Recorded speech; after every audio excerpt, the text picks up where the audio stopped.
On 23rd August 2023, India becomes the first country in the world who landed on the south pole of the moon. America, Russia, China के बाद भारत दुनिया का चौथा मुल्क बन चुका है जो कि चांद की सतह पर सॉफ्ट लैंडिंग कर पाया है। Welcome to our YouTube channel. आज की इस वीडियो में मैं आपको बताऊंगा कि इसरो ने किस तरह चंद्रयान 3 को अर्थ से टेक ऑफ करवा के मून के साउथ पोल पर सॉफ्ट लैंडिंग करवाई। जी हाँ, आप अपने स्क्रीन पे देख सकते हैं लैंडर मॉड्यूल। प्रधानमंत्री जी, sir we have achieved soft landing on the moon. India is on the moon. लेकिन 4 दिन पहले तक ये ऐसा बिल्कुल भी नहीं था। यू नो व्हाट, 4 दिन पहले तक रशिया का लूना 25 चंद्रयान 3 को कांटे की टक्कर दे रहा था। एक्चुअली 11 अगस्त को रशिया ने लूना 25 को अर्थ से मून के लिए लॉन्च किया।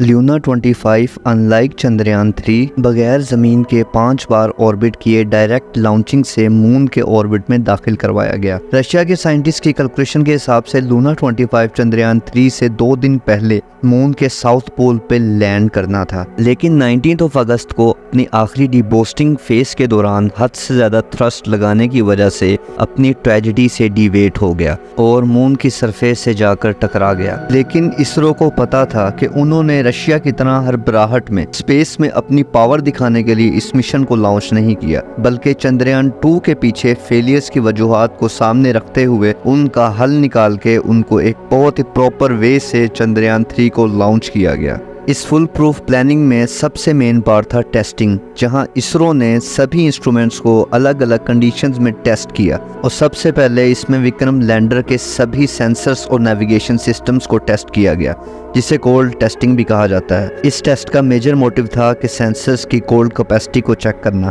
क्योंकि चांद की सरफेस पे कोई एटमॉस्फेयर ना होने की वजह से और साउथ पोल पे सूरज की किरणें ना पड़ने की वजह से वहाँ का टेम्परेचर -13 डिग्री सेंटीग्रेड है। और इनमें सबसे इम्पोर्टेंट सेंसर्स हैं LPDC, LDV, LHDAC। बेसिकली क्योंकि यही सेंसर्स लैंडर की पोजीशन, लैंडर की वेलोसिटी और इसके रास्ते में आने वाले ऑब्स्टेकल्स को डिटेक्ट करता है। और बेसिकली इन सेंसर्स को थर्मल वैक्यूम चैम्बर में टेस्ट किया जाता है, जहाँ पे लिक्विड नाइट्रोजन और लिक्विड हीलियम की मदद से स्पेस के ठंडे टेम्परेचर को रेप्लिकेट किया जाता है। क्योंकि ये बहुत ज़्यादा महंगा प्रोसेस है, तो इसरो ने इसे बजट फ्रेंडली बनाने के लिए, यू कांट बिलीव बट, एक हेलीकॉप्टर्स में सभी सेंसर्स को लोड किया गया और उसके बाद उसे हाई एल्टीट्यूड में भेज दिया गया, जहाँ पे टेम्परेचर ऑलरेडी -18 डिग्री सेंटीग्रेड होता है। और यहीं पे इन्हीं सेंसर्स की सिग्नल रिसीव और भेजने की कैपेसिटी को चेक किया गया। इसके बाद उन्होंने लैंडर को पावर देने वाले थ्रस्टर्स को टेस्ट किया, क्योंकि सॉफ्ट लैंडिंग के दौरान लैंडर की स्पीड 6000 किलोमीटर से 0 पर लानी पड़ती है। विक्रम लैंडर में 2 किस्म के थ्रस्टर्स का इस्तेमाल किया गया। फर्स्ट वन इज लैम्प, जो कि लैंडर को कॉन्टिन्यूसली थ्रस्ट प्रोवाइड करता है। ये हाइड्रोजन और नाइट्रोजन टेट्रोक्साइड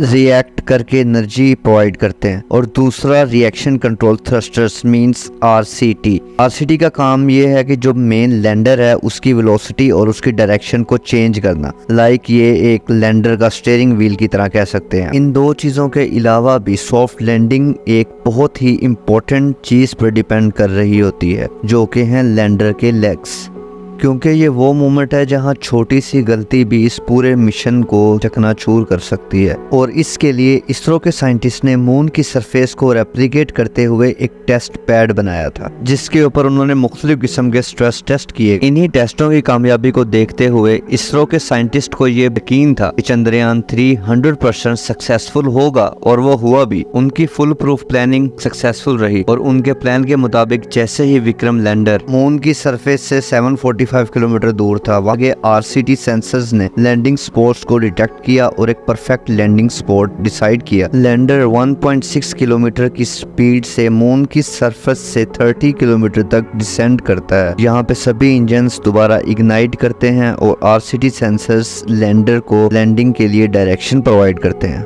फिर 7.5 किलोमीटर सरफेस से दूरी पर सभी लैंडर पे लगे सेंसर्स और कैमरास दोबारा से एक्टिव होते हैं और ये श्योर करते हैं कि everything will be okay for a big moment. और इस तरह लैंडर ने दोबारा सरफेस की तरफ अपनी जर्नी स्टार्ट कर दी।